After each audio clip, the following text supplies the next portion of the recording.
Bonjour à tous et bienvenue dans cette nouvelle petite vidéo unboxing. Aujourd'hui, unboxing du Prestige parce qu'il s'agit d'un GBB, d'une marque connue et reconnue par tous les collectionneurs comme étant le top du top niveau qualité esthétique pour les GBB, surtout les 1911. Donc vous aurez, si vous êtes collectionneur, vous connaissez certainement, vous avez certainement deviné qu'il s'agit de la maison japonaise Western Arms. Donc à ce propos, je dois remercier la boutique Impulse 101, boutique francophone située au Japon, qui m'ont permis de pouvoir trouver cette réplique d'occasion. Donc merci à eux. Et on va passer au déballage en essayant de ne pas esquinter la boîte parce qu'il est censé être complet en boîte. Je ne voudrais pas esquinter la boîte parce qu'on est quand même sur une pièce de collection du coup. C'est bien emballé.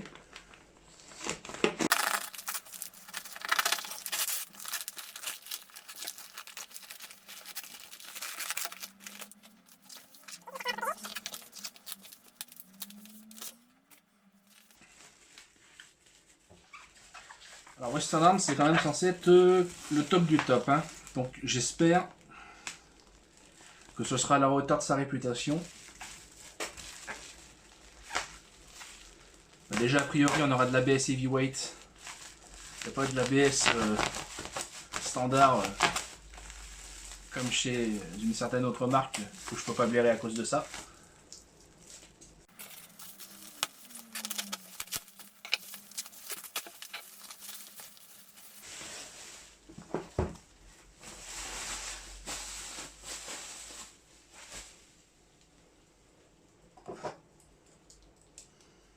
Il n'y a pas besoin du coutal.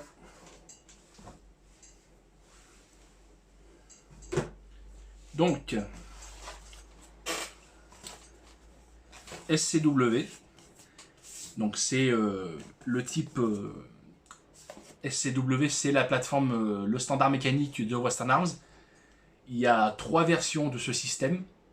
Donc SCW, SCW2 et SCW3 qui est le plus récent, qui jouera un hop-up réglable. Là, il me semble que les versions SCW premières du nom ont un hop-up fixe. Je vous dis tout de suite, j'y connais rien en WA, j'y connais rien en Western Arms. Faut que je me renseigne là-dessus pour la review justement, et notamment sur les différentes générations. Donc, Airsoft Gun, voilà. Donc vous avez ici un petit spoil sur ce qu'il y a dedans, passe vite fait dessus. L'arrière, on a quoi?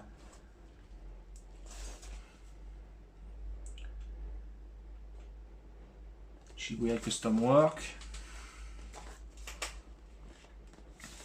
Une boîte en carton, somme toute standard. Et dedans. Alors, on commence avec un peu de doc. Donc, de la doc en japonais.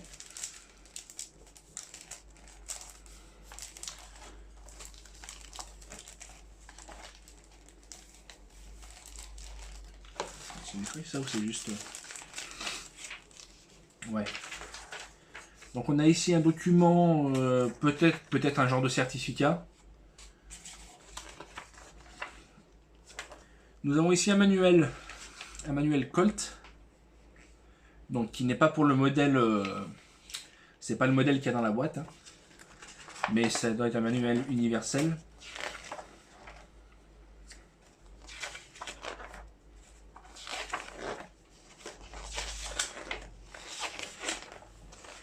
Je m'attarderai plus sur tout ça dans la review. Là on a encore de la paperasse. Qu'est-ce que c'est? D'accord, on a de la cible. On a du... Ça c'est sûrement un espèce de carton de test de banc d'épreuve ou je sais pas quoi, pour la qualité. Ça c'est sûrement une espèce de flyer de pub. Je vais remettre tout ça comme il faut dans le sachet. En tout cas c'est vachement bien pour un modèle d'occasion comme ça qui est toute la doc. Alors je sais pas si elle est complète, mais ça a l'air.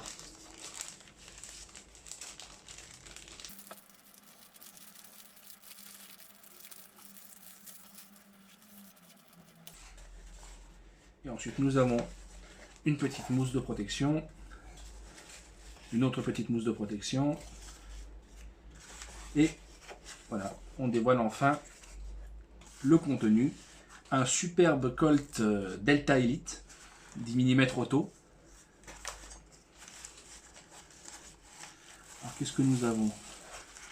On va commencer déjà par là. Alors hop, il y a des coupures de journaux pour protéger que ça se balade pas. Une coupure de journaux en japonais. C'est normal, ça vient de Japon. Nous avons une clé à Delta Ring. Utilité somme toute discutable en airsoft, hein, puisque les ressorts ne sont pas très puissants. Un petit sachet de billes. Alors c'est de la bille japonaise, hein, c'est certainement utilisable. C'est pas comme ce qu'on retrouve avec les GBB chinois. Une petite étiquette qui devait être présent. Enfin voilà, c'est de l'étiquette d'origine qu'on retrouve sur les GBB, hein, vous savez, les petites étiquettes hop-up ou des trucs comme ça qu'on retrouve. On a une petite clé Allen ici. Alors je sais pas à quoi elle sert. Est-ce qu'il y aurait un hop-up là-dessus? Et on va sortir la réplique. Alors encore un petit bout de mousse. Donc on a un écran en polystyrène standard.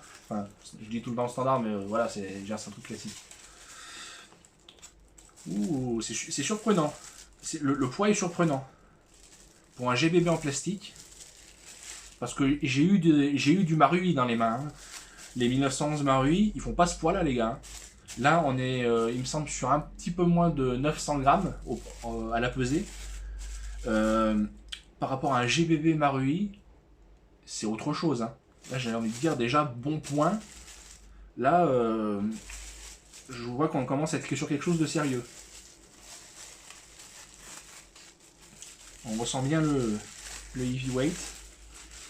Alors, le marteau est armé. Ça me plaît pas beaucoup. Généralement, on évite de faire ça quand la réplique doit être transportée longtemps.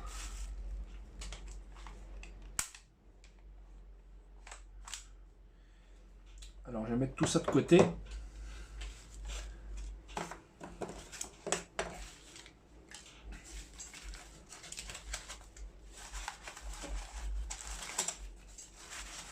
C'est de ranger un minimum.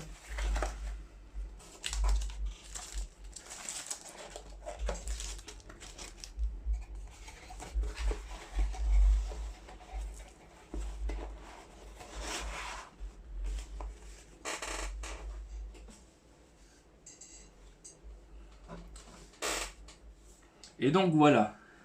Alors, voyons voir.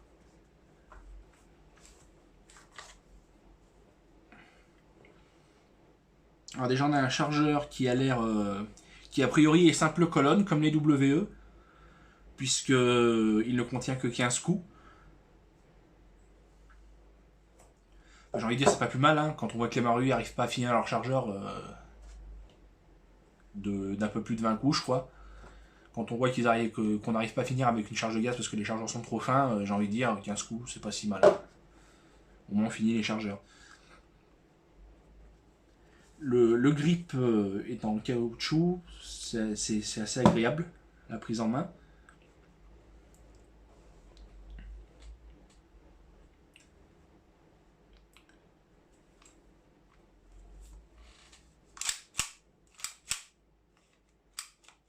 C'est ultra smooth.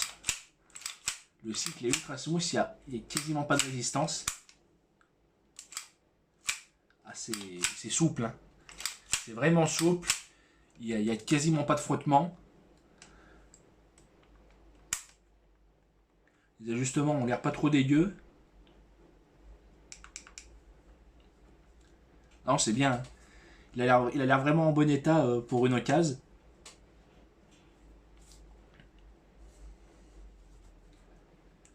Alors on a un poids dans la carcasse qui est quand même pas mal. Hein. comme je disais par rapport à un Marui. Alors c'est vrai qu'au toucher, on voit quand même que c'est du plastique hein, au toucher. Cela dit, par rapport à... On sent quand même que il y a quand même un certain poids dans la culasse. On sent quand même aussi que c'est pas juste du plastique normal, random. Ouais. On sent bien que c'est quand même quelque chose d'un peu plus travaillé. Après, il y a un revêtement aussi par-dessus, hein, donc c'est aussi ça qui fait qu'on a un toucher un peu synthétique par rapport à du métal, c'est que, bon, normalement sur le vrai, on serait censé être directement sur de l'acier traité, de l'acier inoxydable. Donc on aurait un toucher métallique, si vous voulez, mais là, c'est du plastique. Donc forcément, pour avoir un rendu inox, il faut un revêtement. Et de préférence un revêtement qui résiste au frottement. Donc forcément, on aura moins un toucher métallique que sur un modèle noir, par exemple, de la même marque, hein, chez Western Arm, où là, on pourra plus sentir le côté un peu froid grâce aux particules métalliques qui sont dans le plastique. Mais là, il y a un revêtement par-dessus, donc on a moins cette impression-là. Cela dit, je le redis, hein, le poids est tout à fait intéressant.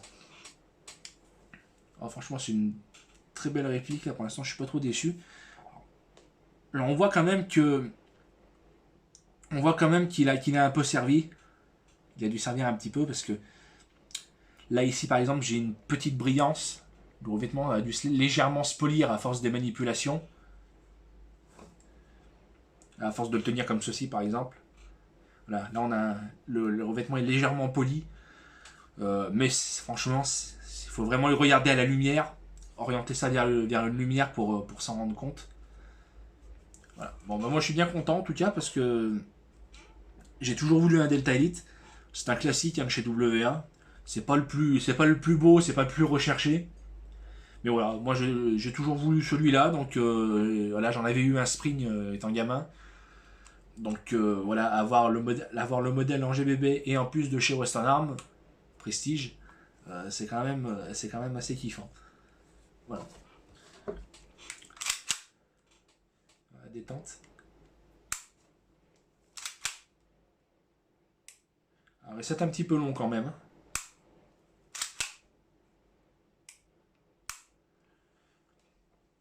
Un poil long pour un Colt.